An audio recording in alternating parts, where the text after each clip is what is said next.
오늘은 저와 여러분들이 갈라디아서 2장 15절에서 21절까지 말씀으로 그리스도인 공동체라는 제목으로 우리 말씀을 나누고자 합니다. 여러분, 우리 교회 처음 오시는 분들이 하는 말씀이 뭐냐면 교회가 따뜻하다 말씀해 주세요. 그리고 교회 처음 왔을 때 반겨주는 게 너무 진심이 느껴진다, 너무 따뜻함이 느껴진다, 너무 반갑게 맞아주시는 것이 좋다라고 이렇게 말씀하시거든요. 이런 말들을 이렇게 들으면, 말씀하시는 것을 들으며 참 하나님께 감사합니다. 여러분, 이게 사람으로 되겠습니까? 하나님께서 영도 교회와 함께 해 주셔서 가능한 이야기인 줄 믿습니다. 그렇다고 우리가 이것을 그냥 그래 하나님이 하시는 거지 그러고 가만히 두면 안 되는 거예요.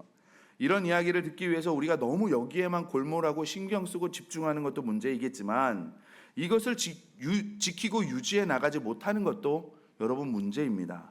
왜냐하면 지키지 않으면 사라질 수 있기 때문에 그래요. 여러분, 따뜻하고 진심이 묻어나오는 공동체는 지켜야 되는 겁니다. 우리의 삶에서도 배우잖아요. 우리가 아무리 아름답고 좋은 것도 지키지 않고 그냥 방치해버리면 어떻게 돼요? 그 아름다움이 사라지는 것을 우리가 경험하잖아요. 여러분, 가정의 행복, 여러분 그 행복을 지키지 않으면 여러분 그 가정의 행복이 지켜집니까? 그걸 방치해 두면 가정의 행복이 계속 유지됩니까? 아니잖아요. 사라지잖아요. 우리가 가정도 행복하기 위해서 지켜야 되고 유지해야 되고 우리가 노력해야 되는 거거든요. 갈라디아 지역에는 예루살렘 교회에서 파송되어 나온 기독교 최초의 교회입니다.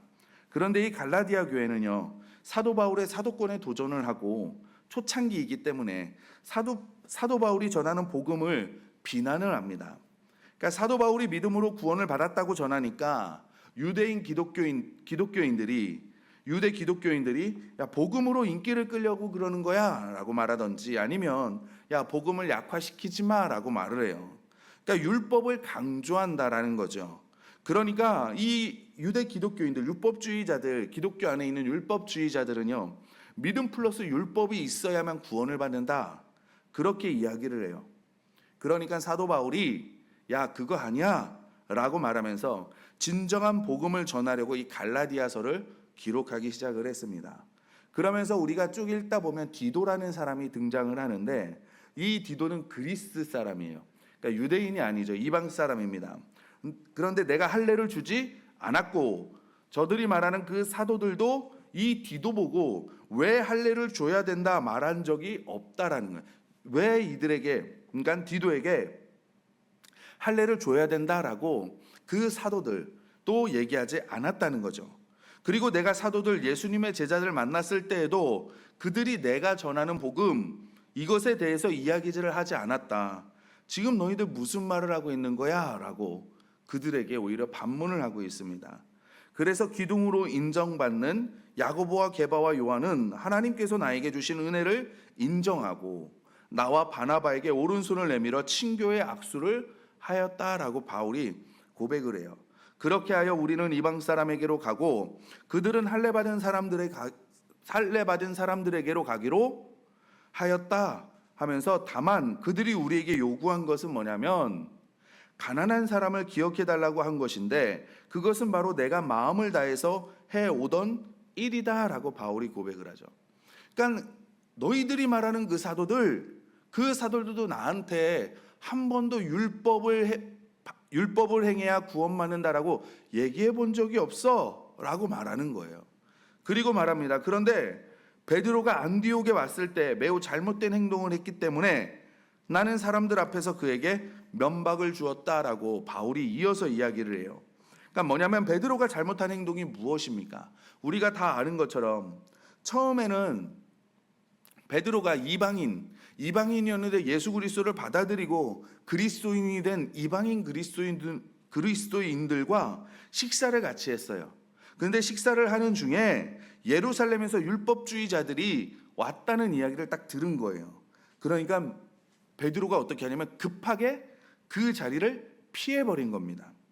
이것을 알게 된 사도 바울이 베드로를 책망을 한 거예요. 이 율법주의자들이 할례를 받아야 구원받을 수 있다고 이야기를 하는 사람들입니다. 여러분, 그래서 이렇게 보면 문제를 일으키는 사람들은 사실 이렇게 성경을 쭉 보면 예루살렘 교회를 대표한다는 사람들, 그리고 사도들을 대표하는 사람들의 엉뚱한 소리로 인해서 좀 분쟁이 일어나는 것을 성경을 통해 보게 됩니다. 그래서 이렇게 보면 예나 지금이나 사람은 참 변하지 않는 것 같아요. 교회 가운데에도 목사님을 위한다, 교회를 위한다 이렇게 말하면서 전혀 사실이 아닌 말을 하는 사람들이 있잖아요. 그래서 믿음을 가지려고 하는 사람들을 시험 들게 하고 무겁게 하고 쫓아내는 사람들이 간혹 있거든요. 그래서 우리가 이 그리스도인 공동체, 주님이 주인 되시는 이 공동체를 만들어가기 위해서 어떻게 해야 하는지를 좀 우리가 이 시간에는 살펴보고자 합니다. 첫 번째는 뭐냐면 지도자를 믿어줘야 된다는 거예요. 여러분, 우리가 세상에서 관계를 맺으며 사는데 그 관계의 기초는 뭐가 될까요? 내가 관계를 맺는데 기초가 되는 거, 세상에서는 불신이에요. 불신. 여러분 잘 생각해 보세요. 관계를 맺는데 3대 거짓말, 우리나라 3대 거짓말 있죠. 그 중에 하나가 뭐예요? 장사꾼이 믿지며 판다는 얘기잖아요. 믿으시는 분 아무도 안 계시죠. 우리가 물건을 사러 가면 제일 먼저 생각하는 게 뭐예요? 뒤통수 맞으면 어떻게 하지? 바가지 씌우면 어떻게 하지? 속이면 어떻게 하지? 이런 생각하지 않습니까? 여러분, 요즘 시골에서 참기름, 제가 몇 년 전에 들은 건데 시골에서 참기름을 짜잖아요. 국산이라 얘기하면서 국산 반 중국산 반이래요. 그리고 국산이라고 판대요. 이런 말도 있잖아요. 사기는 누가 쳐요? 가까운 사람이. 도둑은요? 면식범이. 그게 우리 일상 공통된 이야기들이잖아요. 일상의 이야기잖아요. 근데 가만히 생각해 보면 맞아요. 왜냐하면 세상은 죄인들로 이루어졌기 때문에 뭐가 선이고 뭐가 악인지 그 사람들은 분별 못 하잖아요. 그냥 자기 하고 싶은 대로 살잖아요. 그렇기 때문에 불신 가운데 기초를 두는 게 당연한 거예요. 그러나 하나님의 공동체의 기초는요, 불신이 아니라 신뢰의 기초를 두어야 된다는 겁니다. 그런데 많은 분들이 이거를 모르고요, 이 세상의 가치관을 교회 안에 가지고 들어와서 이야기하는 거예요. 그래서 교회에 보면 하나님이 나에게 주신 사명은 목사 혹은 지도자들의 실수를 내가 잘 발견해가지고 저 잘못을 무조건 지적하고 얘기해야 된다. 이게 사명을 가지고 계신 분들이 계세요. 저는 어떤 교회에 이런 분들을 보면 우리 교회는 안 계시니까 답답합니다. 그럼 자기는 흠이 정말 없냐? 물론 다는 아니지만 이런 분들의 대부분은 자기가 하면 이유가 있고 남이 하면 안 되는 거잖아요. 잘못한 거고. 나는 무조건 옳고 너는 무조건 틀리고 이런 경우가 간혹 있거든요. 히브리서 그래서 13장을 보면 지도자들의 말을 고지 듣고 그들에게 복종하라고 말씀하십니다. 왜냐하면 왜 그래야 하냐면 그들은 영혼을 지키는 사람들이고 장차 하나님께 보고 드릴 사람이기 때문에 그렇다는 거예요. 그 지도자들이 자신들의 일을 기쁜 마음으로 하게 하고 탄식하면서 하게 하지 말래요. 결국에는 뭐냐면 그 자신들에게 유익이 되지 않기 때문이다라고 성경이 말씀하고 있습니다. 정말 우리 영도 교회가 좋은 교회가 되고 아름다운 교회가 되고 건강한 교회가 되어서 그 가운데 치유가 이루어지고 믿음이 자라고 영혼 구원의 역사가 이루어지기를 원하십니까? 그러면 신뢰관계가 돼야 됩니다. 믿어주는 관계가 돼야 된다는 거예요. 사회에 사는 식으로 불신이 뿌리 내리고 있으면요, 그것은 내 믿음도 자라지 않을 뿐더러 영혼 구원의 사역을 방해하는 일이 될 수도 있습니다. 여러분의 친구를 집으로 데리고 오는데 여러분의 남편이나 여러분의 아내나 아니면 여러분의 가족이 와가지고 맨날 지적을 하는 거예요. 불신을 가지고. 내가 친구 데려와서 정말 친구야? 친구 맞아? 증거 대봐. 막 이런 식으로 얘기한다 그러면 그 집에 친구를 데려오고 싶으십니까? 아니잖아요. 그런데 왜 내가 그 행동을 교회에서는 아무 거리낌 없이 하냐 이거죠. 교회 내에서 불신을 가지고 대화해 보세요. 그러면 여러분 복잡해집니다. 저 사람이 도대체 무슨 의도로 나한테 얘기를 하는 거야? 나를 싫어하나? 내가 잘못한 게 있나? 여러분 이런 마음을 가지고 있으면 우리가 그 사람과 대화하고 싶겠습니까? 관계를 맺어가고 싶으십니까? 여러분 믿음이 자라겠습니까? 아니잖아요. 우리가 병원을 가도 저 의사가 잘 못 고쳐라는 불신을 가지고 있으면 안 가잖아요.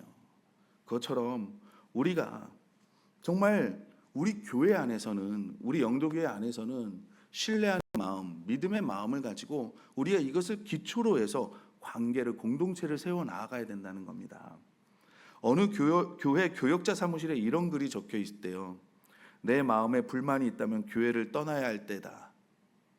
그렇게 써 있다는 거예요. 교역자 사무실에. 여러분, 교회 밖에서는 불신이 기초를 이루고 있기 때문에 그렇게 할 수밖에 없을 것입니다. 그러나 교회에서는 신뢰가 기초가 되어야 돼요. 믿어주는 것에서 시작이 되어야 됩니다. 그렇다고 여러분 모든 것을 다 믿어주는 것도 잘못된 거예요. 시작을 신뢰에서부터 하라는 거예요. 분명히 잘못된 거 있을 수 있어요. 그렇다 그러면 우리가 그거에 대해서 심도 깊게 얘기를 나눠야죠. 대화를 해야죠. 그런데 그 대화하는 것도 불신의 기초를 두는 게 아니라 어디예요? 신뢰하는 마음에, 믿는 마음에 우리가 기초를 두고 대화를 해야 된다는 겁니다. 그래서 디모데전서에서도 이렇게 말해요. 장로에 대해서 고발하려고 하면 두세 사람의 증인이 있어야 한다. 그렇지 않으면 받아들이지 마십시오. 왜 그래야 합니까? 교회는 치유가 이루어져야 되고요. 믿음이 자라가야 되는 곳이기 때문에 그렇습니다. 그러니까 이제부터 누가 뭐라 그러면 귀만 열어놓으세요. 그래서 오른쪽에서 들리면 왼쪽으로 빼시고 왼쪽에서 들리면 오른쪽으로 빼십시오. 한쪽 귀만 듣고 입을 열어서 그게 입으로만 나오지 않게 하시면 되는 거예요. 누군가의 부정적인 이야기 들으셨잖아요. 그러면 전하시는 게 아니라 기도하시는 겁니다. 하나님, 내가 이런 이야기를 들었는데 상처되지 않고 시험되지 않게 해주세요. 그리고 오해로 벌어진 일이라면 하나님 이것이 잘 풀어지게 해주십시오라고. 우리가 이것을 사람한테 고백하지 말고 하나님께 고백해야 되는 거거든요. 가끔 제가 사람들하고 이렇게 카페를 갈 때가 이제 우리 카자 카페 말고 다른 이제 차를 타고 외부에 이제 뭐 이렇게 만남이 있어서 했다가 카페를 가면 가끔 교회에서 오시는 그룹들을 만나요. 그러면 목사님 흉, 교회 흉, 집사님 흉, 권사님 흉 얼마나 많이 보는지 모르겠어요. 좀 조용히 하시면 몰라요. 옆 테이블에서 다 들릴 정도로 얘기를 하는 거죠. 그래서 1시간만 앉아 있으면 그 교회 사정을 제가 다 알아요. 알고 싶지도 않은데. 그러면 가서 뭐라고 좀 조용히 하시라고 좀 얘기를 하고 싶어요. 그리고 어느 음식점에 가면요, 식사를 하는데 그런 음식점 있잖아요. 이렇게 식사를 하시다 보면 술도 같이 드시는 식사, 이렇게 술도 마실 수 있는 저녁 때 그런 데 있잖아요. 그러면 어느 분이요, 술 좀 이렇게 취하셔가지고 그렇게 교회 얘기를 흉을 보세요. 좀 안 하셨으면 좋겠어요. 그 사람이, 우리가 그냥 상식적으로 그분이 하나님과의 관계가 어떻겠습니까? 그분이 지금 거하게 취하셨는데, 그러면 그 사람의 판단 기준은 뭐가 되겠습니까? 지금 이야기하는 판단의 기준이 여러분 말씀이겠습니까? 아니면 세상적이겠습니까? 그냥 여기까지만 하겠습니다. 여러분, 이러면 영혼 구원의 제사 잡는 일에 방해가 되지 않겠습니까? 여러분, 내가 세일즈맨인데 하자가, 이 물건에 하자가 있는 것도 아니고, 이건 이래서 안 좋고 이건 저래서 안 좋고 이건 불편하고, 이거를 막 그렇게 소개하면 누가 사겠습니까? 그리고 내가 이 물건에 대해서 잘 알지도 못하면서, 아는 체 하면서 이게 나쁘고 안 좋고 불편하고 하면 그 물건을 누가 사냐는 거죠. 우리가 100번 양보해서, 세상은 불신이 기초가 되어야 하니까 우리가 그 안에서 뱀같이 지혜롭기 위해서 세상 사람들을 불신을 기초로 해서 대할 수밖에 없을 수도 있어요. 그러나 우리가 그것을 교회 안으로 가져오는 건 아니죠. 교회 안에서는 믿음의 기초가 되어야 한다는 것을 명심하시기를 바랍니다. 그래서 불신에서 벗어나지 못한다면 우리가 심각하게 생각해서 먼저 하나님 앞에 나의 문제가 있음을 고백하고 기도하시기 바랍니다. 그리고 정말 지도자에게 문제가 있다면 조용히 만나셔서 반드시 믿음에 기초하여서, 신뢰에 기초하여서 심도 있는 대화를 나누시기를 바랍니다. 아니면 장로님이나 아니면 담임 목사님도 계시고 저도 있잖아요. 그렇게 하셔서 믿음에 기초해서 같이 이야기하며 은혜로 풀어가시기를 바랍니다. 그래서 항상 이렇게 믿어주는 분위기, 신뢰하는 분위기가 이루어져서 우리 영도교회가 더 따뜻함이 있는 교회, 또 더 밝은 교회, 더 활력이 넘치는 교회, 안 믿는 사람들을 끌어당기는 교회가 되어서 주님의 사역을 이루시는 저와 여러분들이 되시기를 부탁드립니다. 두 번째로는 뭐냐면 도전해야 된다는 거예요. 필요할 땐 도전해야 됩니다. 여러분 2장 11절 14절을 보면 사도 바울이 안디옥에서 베드로와 있었던 일을 기록하고 있어요. 아까 잠깐 말씀드렸지만 게바가 안디옥에 이르렀을 때 책망 받을 일이 있기로 내가 그를 대면하여 책망하였다라고 바울이 서두를 꺼냅니다. 그러니까 이 배경을 보면 베드로가 예수님을 믿는 이방인들과 식사를 하고 있었습니다. 그런데 베드로의 이 모습은 그 당시 유대인들에게는 부정한 행동이었어요. 여러분 유대인들은 이방인과 식사 자리를 함께하지 않습니다. 왜냐하면 이방인들을 부정하다고 보고 첫 번째는, 두 번째는 뭐냐면 이방인들과 함께 있을 때 부지불식간에 내가 부정한 음식을 먹을 수 있기 때문에 그래요. 제가 성지순례를 갔거든요. 성지순례를 가는데 한 번은 한 숙소를 가는데 거기는 유대인들이 운영하는 호텔이에요. 유대인들이 운영하는 호텔에 투숙을 했는데 가이드가 들어가기 전에 저희들한테 이야기를 합니다. 자, 이제 저녁을 식사를 하실 건데 제가 지금 이 이야기를 하는데 꼭 귀담아 들으시라고. 이 식당은 유대인의 정결 예식에 맞춰서 준비된 식단이 쫙 있는 식당이라고, 뷔페라고. 그렇기 때문에 여러분 숙소에서 혹시 라면을 드시고 싶으시면 숙소에서 드시고, 고추장을 드고 싶으시면 숙소에서 드십시오. 절대 가지고 오시면 안 됩니다 라고 얘기를 해요. 그리고 제가 실수로 그 가이드분이 얼마 전에 제가 이 이야기를 얘기를 안 했더니 한 팀이 너무나 이제 속이 불편하니까 우리 비행기 가면 볶음 고추장 나눠주잖아요. 그거를 가지고 식당에 온 거예요. 식당에 와가지고 접시에다 그거를 짜가지고 먹으려고 접시에다 딱 짜가지고 한 번 딱 먹었는데 갑자기 서빙하시는 분인지 아니면 거기에 유대인 한 분이 오시더니 그 접시를 들고 바닥에다 던져서 깨버렸대요. 그러면서 말하기를 부정한 음식이 닿다고. 그렇게 깼다는 거예요. 그러니까 음식을 가져오지 마십시오 라고 얘기를 했거든요. 여러분 지금도 그런데 이 당시에 바울 당시에는 얼마나 더했겠습니까? 그런데 베드로가 이방인들과 식사를 하는 거예요. 그런데 율법주의자들이 온다는 소식을 듣고 베드로가 헐레벌떡 자리를 피한 겁니다. 그러니까 12절에서 설명하기를 베드로가 이들을 두려워해서 떠났다 이렇게 기록해요. 베드로가 그러니까 베드로와 함께 했던 유대인들이 어떻게 하겠어요? 같이 떠난 거예요. 그리고 거기에 바나바까지 떠나버린 겁니다.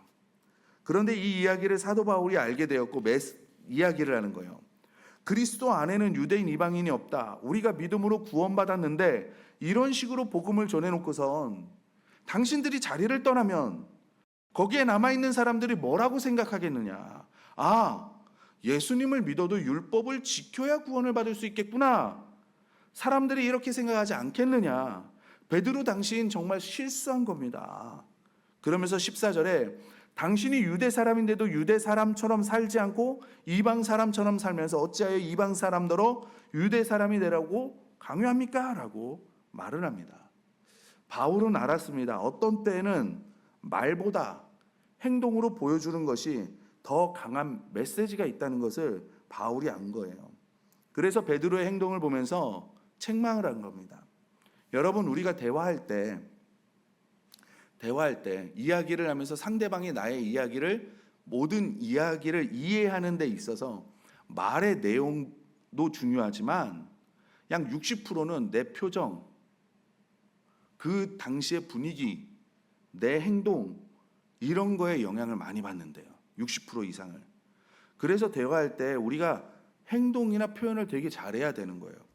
제가 실수한 내용을 한번 말씀드릴게요. 귀에 쏙쏙 들어오시니까. 제가 얼마 전에 어떤 부부와 대화를 나누게 되었습니다. 근데 제가 요즘에 나쁜 습관이 하나 생겼는데 뭐냐면 이게 이제 시간에 쫓길 때가 많다 보니까 제 습관적으로 뭘 보는지 아세요? 시계를 봐요. 습관적으로 시계를 보는 거예요. 습관적으로. 근데 제가 몰랐어요. 그때도 그런 거예요. 시간은 이제 촉박하기도 했습니다. 시간이 되게 촉박하기도 했고 얼마 시간이 없기도 했는데 이게 이제 막 할 것도 많으니까 막 급한 거예요. 마음은 급한데 이분들하고 대화도 해야 되고, 그러니까 거기에 앉아서 대화하는데 마음이 급하니까 제가 무의식적으로 시계를 계속 보는 거예요. 그러니까 상대방이 그거를 보면서 불편했던 거죠. 그러면서 아유, 목사님 바쁘신가 봐요. 그러니까 좋게 얘기한 거예요. 나쁘게 이야기한 거 아닙니다. 좋게 말씀하셨어요. 아유, 제가 바쁘신데 또 괜히 이렇게 하는 거니까 다음에 이야기하자 그러고 빨리 일 보시라고. 그리고 사무실에 딱 앉으면서 아차 싶은 거예요. 아차 싶은 거예요. 아, 내가 큰 실수를 했구나. 큰 실수를 했구나. 그리고 결심했습니다. 내가 누구와 이야기를 할 때는 절대 시계를 보지 말자. 절대. 그 후로 저는요, 시간을 안 보려고 노력합니다. 뭐 어떻게 하냐? 그 사람이 시계를 등지게 해요. 그분이. 그래서 제가 시계를 보는 걸 모르게 한다든지 시간을 보지 않으려고 굉장히 노력을 합니다. 왜냐하면 지금 내가 이 자리는 상을 이야기하는 분과 더 중요한 거잖아요. 내가 시계 보는 것 때문에 이 중요한 시간을 놓치면 안 되기 때문에 어떤 때는 행동으로 보여지는 메시지가 더 강렬할 때가 있다는 거예요. 그분에게는 어떤 게 메시지가 강렬하게 간 거예요. 아, 목사님 바쁘구나. 시간이 없구나. 그래서 우리가 정말 조심해야 될 것 중에 하나가 뭐냐면 말로 하는 것도 중요하지만 지금 나의 행동이 어떤 메시지를 전달하고 있는가, 그걸 봐야 됩니다.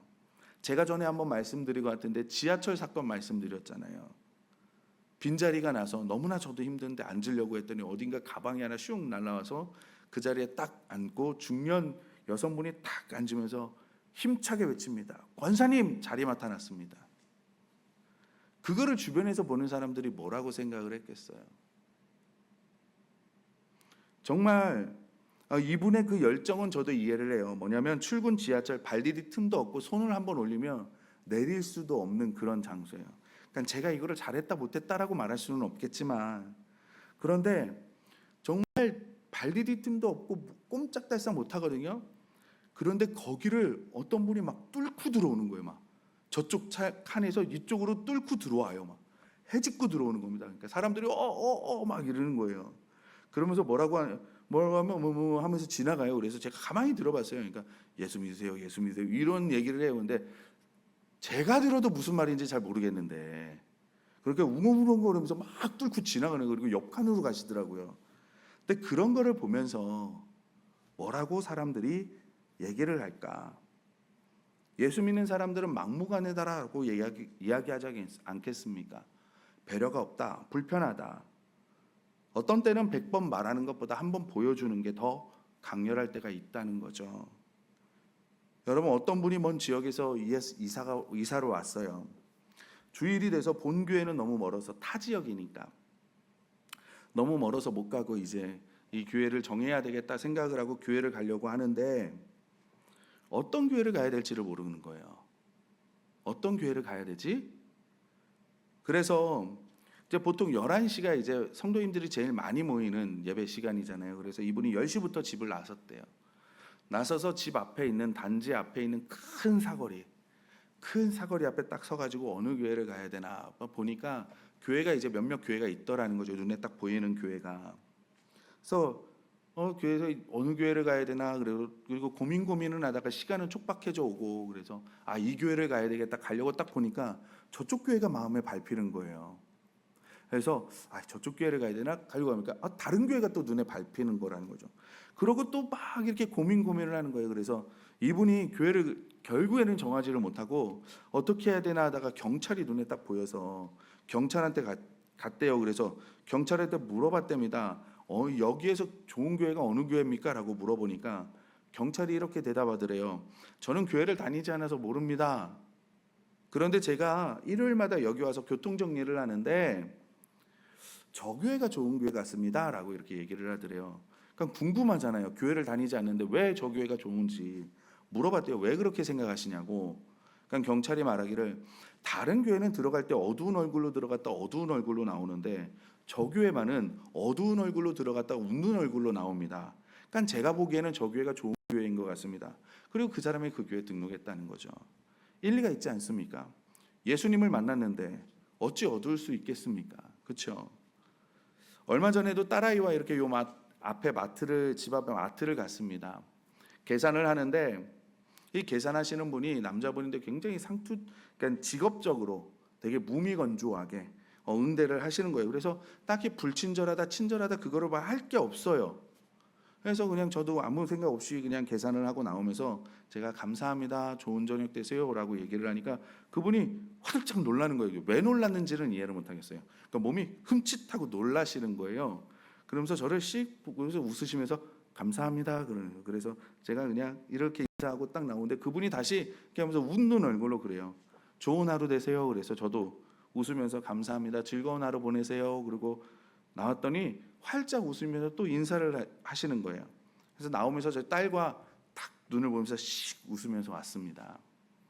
무슨 말이면 베드로가 이방인들에게 예수님을 전하며 뭐라고 했겠습니까? 믿음으로 구원받는 것입니다. 예수님이 나를 위해서 십자가에서 죽으시고 우리가 그것을 믿고 회개하면, 그리고 예수님을 나의 주님으로 인정하면, 믿으면 우리는 구원받습니다. 이렇게 전하지 않았겠습니까? 그런데 말로는 그렇게 전하고 베드로의 행동, 말 전혀 다른 모습이잖아요. 말과 행동이 다르잖아요. 그래서 지금 사도 바울이 강력하게 베드로에게 말하고 있는 거예요. 그래서 우리도 어떤 사람이 행동으로 보여주는 메시지가, 이야기가 구원받을 사람들에게 장애가 된다면 우리도 거기에 도전을 해야 되는 거예요. 그래야 우리 교회 공동체가, 그리고 우리 그리스도인 공동체가, 우리 영도교회 공동체가, 우리 교회가 지켜지는 겁니다.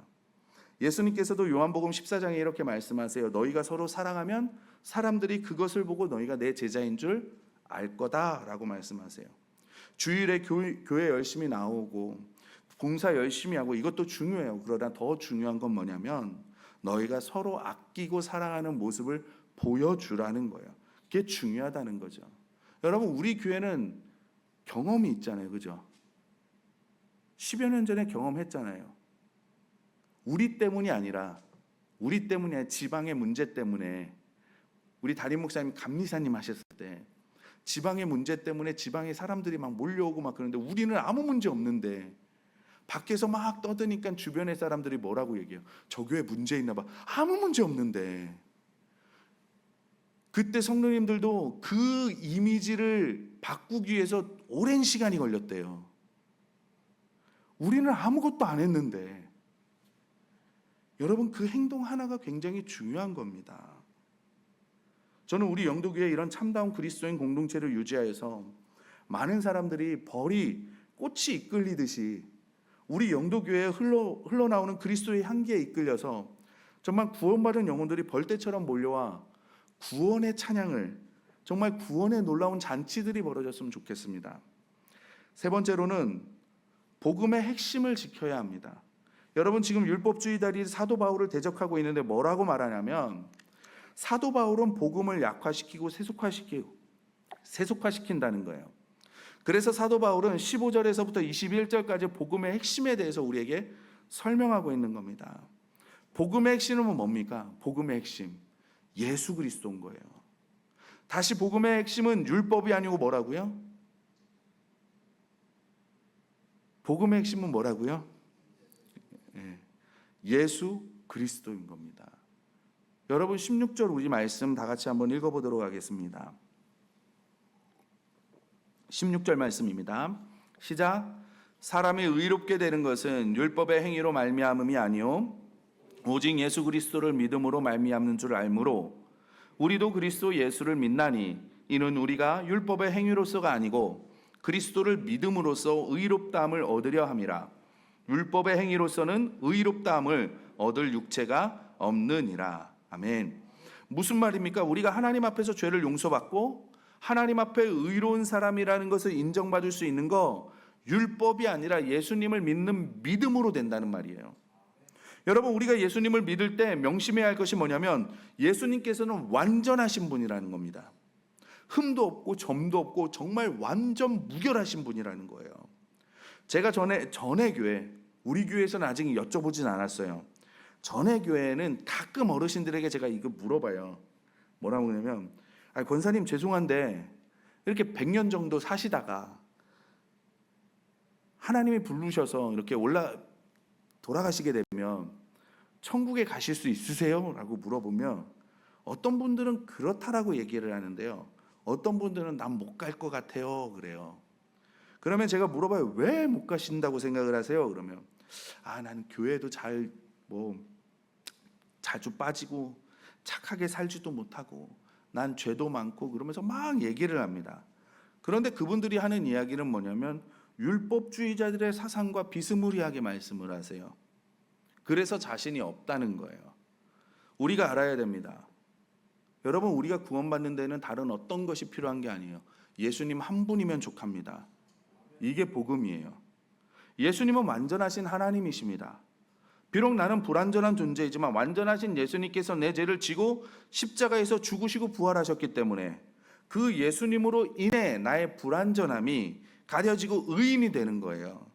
요한일서 5장 12절에 이렇게 말합니다. 아들이 있는 자에게는 생명이 있고 하나님의 아들이 없는 자에게는 생명이 없느니라 라고 말씀해요. 나에게 생명이 있고 나에게 생명이 없고는요, 내 안에 예수님을 모셨느냐 모시지 않느냐 여기에 달려있는 거지 내가 잘 살고 못 살고에 달려있는 게 아니라는 거예요. 그래서 예수님을 영접하는 자만이 하나님의 자녀가 되는 겁니다. 하나님을 아바 아버지라 부를 수 있게 되는 거예요. 여러분, 그러니 하나님을 아빠 혹은 아버지라고 부르니까 자녀된 내가 아버지의 집인 천국에 그 자녀가 들어가는 게 당연한 거 아니에요? 여러분의 집에 여러분의 자녀가 마음껏 들어가잖아요. 아니에요? 못 들어오게 하세요? 우리가 마음껏 부모님의 집에 가잖아요. 왜요? 내가 자녀니까. 근데 옆집 아이는요, 우리 집에 마음대로 들어와요? 안 들어와요. 왜요? 내 자녀가 아니니까. 여러분, 예수님의 완전성을 우리가 알고 믿어야 되는 겁니다. 그래서 복음의 핵심은요, 다른 어떤 게 아니라 예수 그리스도라는 거예요. 그래서 우리가 죽을 위기에서 살아난 사람들이 이런 말해요. 내가 지금은 빚진 사람이야. 내가 다시 삶을 얻었어. 내가 덤으로 얻은 삶이야. 그러면서 이전과 바뀐 삶을 사는 분들이 계시잖아요, 세상에서도. 그러니까 우리도 예수님을 영접하고 죽어 마땅하지만 용서받았고 의로운 사람이 됐는데 하나님께서 다시 기회를 주셨으니 우리가 이 기회를 이제 잃어버리지 말고 주님 뜻대로 한번 열심히 살아봐야 되겠다. 내가 정말 하나님의 뜻대로 살아봐야지. 그런데 알잖아요, 작심삼일이란 거. 아무리 노력해봐도 나에게는 선하게 살 능력이 없다는 걸 우리가 발견하잖아요. 살면 살수록. 내 의로 살면 살수록 나는 내 힘으로는 내 의롭게 살 수 없는 존재구나. 그거를 우리가 알게 되는 거잖아요. 그래서 어떻게 해요? 더욱더 주님을 바라보는 거죠. 그게 지금 사도 바울 2장 20절의 고백인 거잖아요. 우리 20절 한번 다 같이 한번 읽어보도록 하겠습니다. 20절 말씀입니다. 시작. 내가 그리스도와 함께 십자가에 못 박혔나니 그런즉 이제는 내가 사는 것이 아니요 오직 내 안에 그리스도께서 사시는 것이라. 이제 내가 육체 가운데 사는 것은 나를 사랑하사 나를 위하여 자기 자신을 버리신 하나님의 아들을 믿는 믿음 안에서 사는 것이라. 아멘. 여러분, 무슨 말입니까? 예수 그리스도를 의지한다는 겁니다. 예수님만을 의지하고 산다는 겁니다. 그래서 우리가 복음의 핵심인 예수 그리스도를 바라보고 의지하고 붙잡고 살자는 거예요. 어떻게 하면 예수님께서 내 문제를 해결해 주실 수 있을까?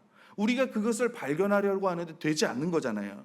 우리가 세상에서는 그것을 발견할 수 없잖아요. 그러니까 어디를 가는 거예요? 말씀으로 들어오는 거예요. 왜요? 말씀이 예수님에 대해서 말씀하고 있으니까, 성경이. 그래서 우리가 말씀도 읽고 성경 공부도 하고. 왜요? 예수 그리스도를 알고 싶으니까. 복음의 핵심이 예수 그리스도니까. 나의 삶의 문제의 모든 해답은 예수님이 가지고 계시니까. 우리 영도교회는 항상 예수님에 대해서 초점을 놓치지 않고 나아가는 예수 공동체가 되시기를, 예수님으로 인해서 따뜻한 공동체, 빛과 같이 밝은 공동체, 예수님의 향기가 짙게 배어나오는 공동체가 되기를 예수님의 이름으로 축원합니다.